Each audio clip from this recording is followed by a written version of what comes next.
Časni i obrambeni Domovinski rat, u kojem je Republika Hrvatska konačno izborila samostalnost, iznjedrio je brojne velikane i heroje. Međutim, nema heroja uz koga junakinje naše današnje priče ne bi mogle stati rame uz rame. Riječ je o ženama čije je srce za ovu domovinu kucalo tako snažno da su za nju dale doslovno sve.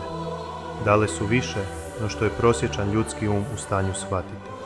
Svoje najmilije, svoju djecu, muževe, braću i sestre, svoju cijelu obitelj. Posljedično i cijeli svoj život koji se za njih iz temelja promijenio, stvorivši prazninu koju je punila samo i isključivo jedna stvar.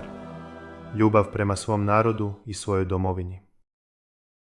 Stoga su ove žene za sada jedine dvije poznate Hrvatice koje su za svoju nesebičnu i potpunu žrtvu dobile ovaj ponosni nadimak.